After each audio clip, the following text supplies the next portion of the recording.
যে ৮ নম্বরের সেরা প্লেয়ার হতে চাই না, ইনশাল্লাহ একদিন আশা করি যে অলরাউন্ডার হতে পারবো। না, দেখলাম যে গতকালকে ইন্ডিয়ার টিম ঘোষণা করেছে এবং অবশ্য প্রত্যেকটা সিরিজই চ্যালেঞ্জিং, এবং আমি মনে করি যে যেহেতু আমরা রিসেন্টলি পাকিস্তানে ভালো করে এসেছি, বেশি গ্যাপ নেই ট্যুরের ভিতরে, বাট আশা করি যে আমরা যে পারফর্ম করছি, সবাই যে ফর্মে আছে, সবাই যদি এইভাবে খেলতে থাকে অবশ্যই ভালো একটা রেজাল্ট আশা করা যাবে। দেখেন যে টেস্ট ক্রিকেটে কিন্তু সবসময় চ্যালেঞ্জ, প্রত্যেকটা সেশন বলেন, প্রত্যেকটা বল বলেন, ওভার বলেন, সবটাই চ্যালেঞ্জ থাকে একটা ব্যাটারের জন্য, একটা বলারের জন্য।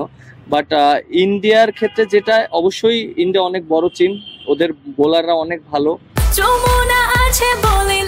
যমুনা রেফ্রিজারেটর, খাবার ফ্রেশ তো লাইফ জম্পেশ। এবং ব্যাটসম্যানরাও অনেক ভালো ব্যাটসম্যান, এবং ওদের যে উইকেটটা থাকে, বাট এর আগে আমরা খেলেছি ওখানে, টেস্ট ম্যাচ খেলেছি, আমাদের এক্সপিরিয়েন্স আছে যে ওইখানে উইকেট সম্পর্কে কিরকম হবে। আমার কাছে মনে হয় যে উইকেট অনেক ভালো থাকবে, এবং আশা করি যদি আমরা যে কমিটমেন্টে আছি, যেভাবে খেলছি, এভাবে যদি থাকি, রেজাল্ট না চিন্তা করে যদি পারফর্ম করার চেষ্টা করি, end of the day result কিন্তু তখন আসে। আপনি দেখেন যে একটা টিমে যদি দুইটা অলরাউন্ডার খেলে, এটা টিমের জন্য অনেক অ্যাডভান্টেজ থাকে। আর যেহেতু আমার ব্যাটিংটা ভালো হচ্ছে, প্রথম দিকে শুরুতে আমার ব্যাটিংটা টিম ওইরকম পায়নি, আমি বলার হিসাবেই খেলেছি, বাট এখন নিজে কন্ট্রিবিউট করছি, খুব ভালো লাগছে। আর অবশ্যই প্র্যাকটিস করতে হবে, কষ্ট করতে হবে, আর এটা আপনি ১-২ বছরে সম্ভব না, এটা লং টাইম ধরে ভালো খেলতে হবে। যদি আমি ইনশাল্লাহ যেভাবে চলছে এটা যদি লং টাইম ধরে রাখতে পারি, তাহলে ইনশাল্লাহ একদিন আশা করি যে অলরাউন্ডার হতে পারবো।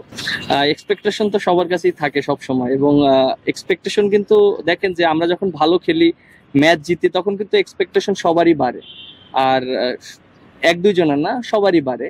সো সবারই এক্সপেকটেশন থাকবে, বাট এক্সপেকটেশনের জায়গায় আমরা ভালো খেলাটা ইম্পর্টেন্ট, এবং আমরা যেভাবে প্রিপারেশন নিয়েছি এর আগে, এবং আমরা যেভাবে নিচ্ছি, আমরা যদি পারফর্ম করতে পারি, তাহলে আমাদের নিজেদেরও এক্সপেকটেশনটা ভালো থাকবে এবং রেজাল্টটাও আসবে। একটা টিমে যদি ট্যালেন্টাররা কন্ট্রিবিউট করতে পারে একটা ব্যাটসম্যানকে, তাহলে একটা টিমের একটা মূল স্ট্রেংথ। আপনি দেখেন যে আমরা যে পাকিস্তানে ম্যাচ জিতেছি, আমাদের টেলেন্ডার থেকে কিন্তু অনেক সাপোর্ট এসেছে।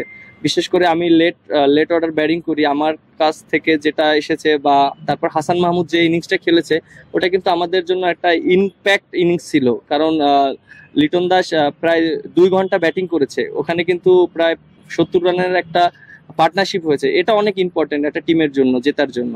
না, একটা টিমের, এর আগেও আমি বলেছি, একটা টিমে যদি অলরাউন্ডার থাকে, একটা টিমের জন্য অনেক অ্যাডভান্টেজ। আর যেহেতু সাকিব ভাই আমি দুজনই খেলছি, টিমের দুজনই ইম্পর্টেন্ট রোল প্লে করছে। সাকিব ভাই বোলিং করছে এবং ব্যাটিং করছে, আমিও ব্যাটিং করছি, বোলিং করছি। আপনি দেখেন যে ওয়ার্ল্ড ক্রিকেটে কিন্তু সবাই বেশি দিন, মানে একটা পর্যায়ে কিন্তু সবারই রিটায়ারমেন্ট আসতে হয়, এবং সবাই ক্রিকেট ছেড়ে দিতে হয়। দেখেন যে ওয়ার্ল্ড ক্রিকেটে প্রত্যেকটা টিমেই কিন্তু এরকম আছে রিপ্লেসমেন্ট। আমার কাছে মনে হয় যে আপনি যেটা বললেন যে সবাই তো আর সারা জীবন খেলবে না, সাকিব ভাই যখন থাকবে না, তখন হয়তো আমার রোলটা আরো বেশি ইম্পর্টেন্ট হয়ে থাকবে টিমের জন্য।